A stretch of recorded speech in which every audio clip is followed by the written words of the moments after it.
లా పరివారానికి స్వాగతం. అందరికీ నమస్కారం. చిన్న చిన్న విషయాలు లా గురించి తెలియని వాళ్ళకి చిన్న విషయాలు తెలుసుకునేందుకు మేము చేసే ఈ చిన్న ప్రయత్నాన్ని అందరూ ఆహ్వానించగలరు. మేము ప్రాక్టీస్ చేస్తున్న సర్టిఫై అయిన లాయర్స్. ఆస్తి కొంటున్నారా?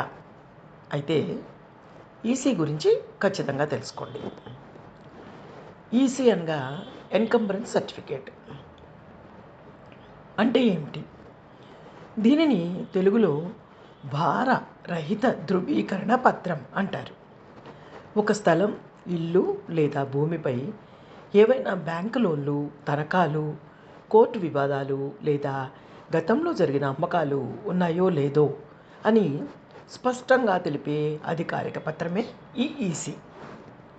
ఆస్తి కొనే ముందు దానికి క్లియర్ టైటిల్ ఉందో లేదో నిర్ధారించుకోవడానికి ఇది అత్యంత కీలకం. ఈసీలో ప్రధానంగా 2 రకాలు ఉంటాయి. ఫామ్ 15 మీరు అడిగిన వ్యవధిలో ఆస్తిపై అమ్మకం, గిఫ్ట్ లేదా లోన్ లాంటి లావాదేవీలు జరిగితే ఈ ఫారం జారీ అవుతుంది. ఇక ఫారం 16 దీన్ని నిల్ ఎన్కంబరెన్స్ కూడా అంటారు.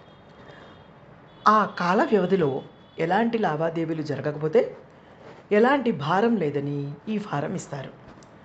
దీనిని ఎలా పొందాలి? 1. ఆన్లైన్, కేవలం సమాచారం కోసమే. ఆంధ్రప్రదేశ్ రిజిస్ట్రేషన్ శాఖ వెబ్సైట్ IGRS AP registration.ap.government.in వెళ్ళి మనం చెక్ చేసుకోవచ్చు. ఎన్కంబరెన్స్ సెర్చ్పై క్లిక్ చేసి డాక్యుమెంట్ నంబర్ లేదా ఆస్తి సర్వే నంబర్ వివరాలు నమోదు చేయడం ద్వారా ఉచితంగా డౌన్లోడ్ చేసుకోవచ్చు. 2వది ఆఫ్లైన్, మీ సేవ అధికారిక సర్టిఫైడ్ కాపీ కోసం అన్నమాట. బ్యాంకులు రిజిస్ట్రేషన్లు లేదా కోర్టు అవసరాలకు సబ్ రిజిస్ట్రార్ అనగా SRO సంతకంతో కూడిన సర్టిఫైడ్ కాపీ తప్పనిసరి. మీకు దగ్గరలోని మీ సేవా కేంద్రానికి లేదా సబ్ రిజిస్ట్రార్ కార్యాలయానికి వెళ్ళండి. ఫారం 22 అప్లికేషన్లో ఆస్తి వివరాలు రాసి మీకు ఎన్ని సంవత్సరాల అనగా ఉదాహరణ 13 లేదా 30 ఏళ్ళు ఇలా ఎన్ని సంవత్సరాలు ఉన్నాయో రికార్డు కావాలో ఇన్ని సంవత్సరాల రికార్డు కావాలి అని అడిగి నిర్ణీత ప్రభుత్వ ఫీజు చెల్లించి అధికారిక ఈసీని పొందవచ్చు. ప్రజల చట్టపరమైన అవగాహన కోసం ఇది జారీ చేయబడింది. ఇది కేవలం మేమిచ్చే ఈ విషయం, ఇన్ఫర్మేషను, సమాచారం కేవలం ఒక అవగాహన కోసం మాత్రమే.